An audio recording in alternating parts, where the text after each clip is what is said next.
Дамы и господа, а сейчас настало время для World Grand Prix боев. Ladies and gentlemen, K1 World Grand Prix fight. K1 rules 3 minutes by 3 rounds. And the red corner, fighter from Spain. Give it up your hand for Cristian Testo, Spain, Hispania. Intrăm în piramidă. Primul sportiv care va urca în ring este vorba despre spaniolul Cristian Teston. Acum încep meciurile cu adevărat care contează în primii 8 în K1 World Grand Prix. Teston, Cristian, un luptător venit din Spania, va da piept cu olandezul Leon Miedema.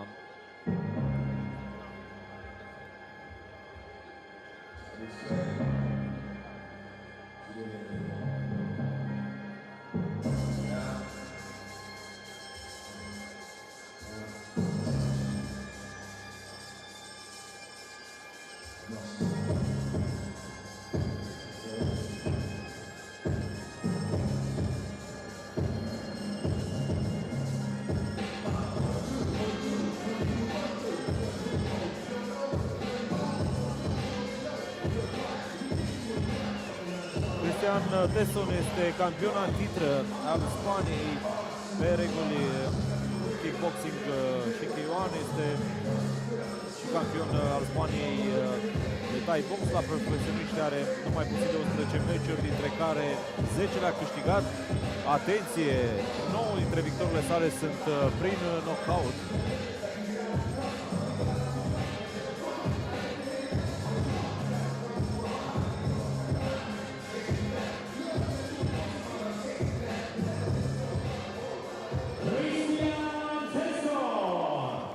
Teston din Spania, la colțul său este și antrenorul lui Pavel Gravlov și al lui Serghei Lașcenko, venit din Ucraina, la Sevastopol.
Leon Miedema a mai luptat odată aici în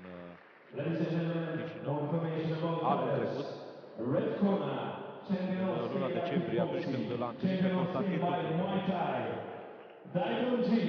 Spain, Cristian Teston. Blue corner, champion of Holland, representing Team Miedema, PSG, Holland, Leon Miedema. Grand Prix fight, the winner of this fight goes to semi-final. În legătură cu acest meci, merge în semifinală și îl va întâlni pe câștigătorii dintre Stanislav Zaniewski și Victor Curtiș. Avem pe sportivul spaniol cu mănuși roșii și adversarul său cu mănuși albastre.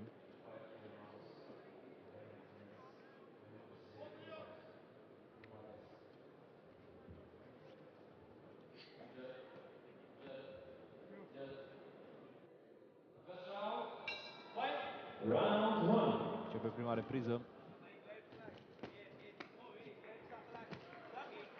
Au început puternic acest meci de luptători și iată-l pe Leon Miedema. Îi trimite un genunchi în figura adversarului său după comanda stop a arbitrului din ring. Avertizat olandezul. Se rea repede meciul. Din nou intră aproape cei doi luptători într-un clinch. Încasează acum Leon Miedema o lovitură sub centru de adversarul său.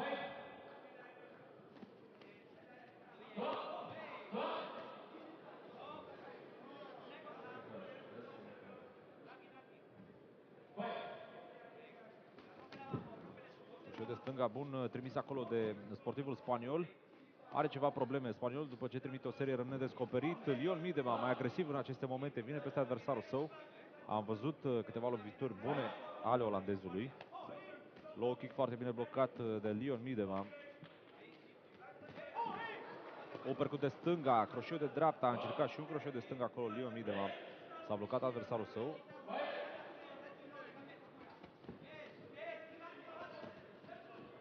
Foarte puternice loviturile trimise de cei doi luptători.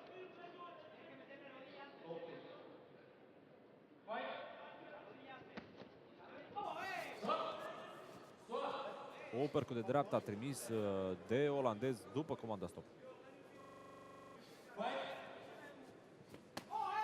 Bun croșeu de dreapta și a rămas descoperit acolo și a încasat o stângă spaniolul. Leon Miedema vine peste adversarul său, l-a prins în corzile ringului pe Teston, dar spaniolul a scăpat. Low kick-ul lui Miedema, croșeu de stânga, din nou un clinch provocat acolo de spaniol.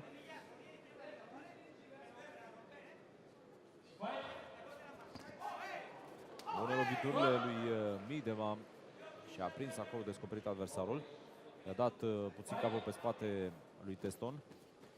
Un meci destul de fragmentat între cei doi luptători. Acum o serie foarte bună pentru spaniol. L-a prins descoperit pe adversarul său, rămâne și descoperit și încasează un croșeu de stânga. Acum o lovitură la de genunchi la corpul lui Teston. Foarte bune loviturile cu brațul stâng trimise de Miedema și a desfăcut adversarul acolo. Are o arcadă spartă Teston, să vedem ce vor decide medicii.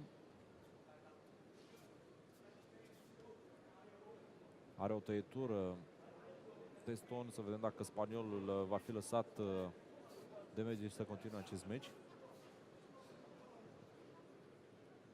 Nu pare foarte adâncă tăietura pe care o are Teston.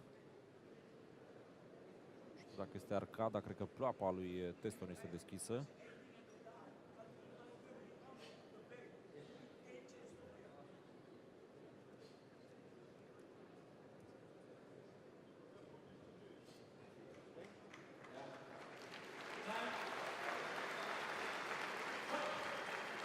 Se rea meciul. Teston mai încasează două lovituri de la adversarul său, încasează și o lovitură sub centură. Tot ultimele secunde această repriză. Teston pune acum presiune pe Miedema și l-a văzut pe olandez, a încasat o dreaptă de la adversarul său. Time. Rest 1 minute.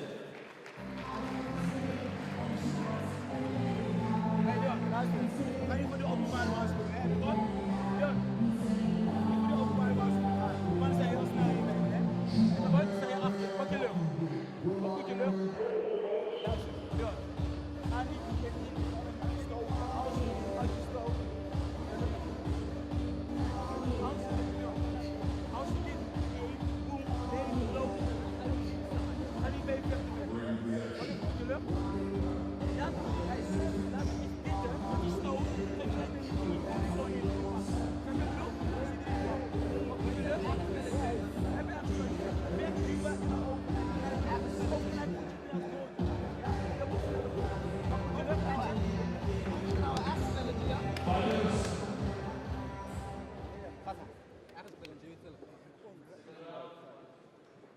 A primit îngrijiri medicale la colțul său, sportivul spaniol. S-a reluat meciul.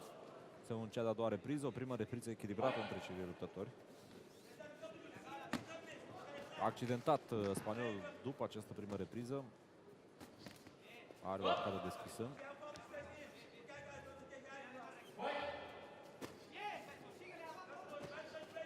Schimbul de lovituri între cei doi.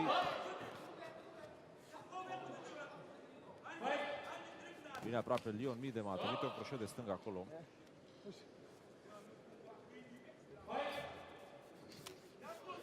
Lovitură mediană de picior, a blocat acolo Midema acea lovitură.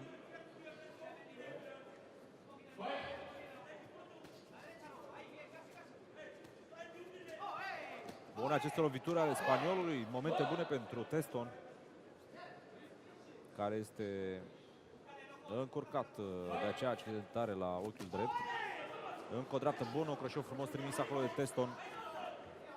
Midema pare să fie obosit puțin, a mai slăbit și ritmul. Trimite acolo în genunchi Leon Midema. Continuă să sângereze Teston. Din ce în ce mai multe probleme pentru luptătorul spaniol. Fragmentat din nou meciul, să vedem, mai primește încă o dată îngrijiri medicale Teston și este final de luptă. Nu este lăsat Teston să continue de medici și de arbitru, cei care au decizia din cauza acelei accidentări să pună stop meciului. Într-adevăr, încă câteva lovituri încasate în acea zonă de Teston și probabil rana aceea s-ar fi adâncit, iar spaniolul n-ar fi avut nicio șansă să continue. Are o accidentare și la bărbie, o accidentare și la nas, sângerează în mai multe zone Cristian Teston.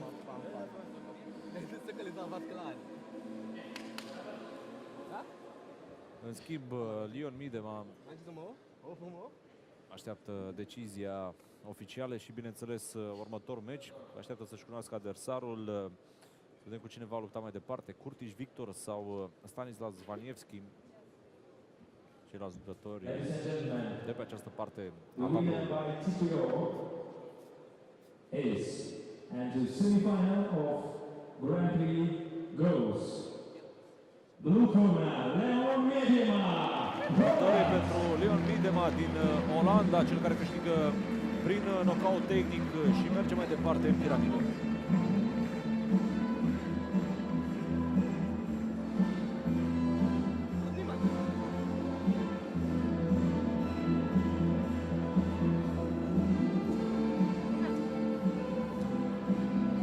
Washington, D.C.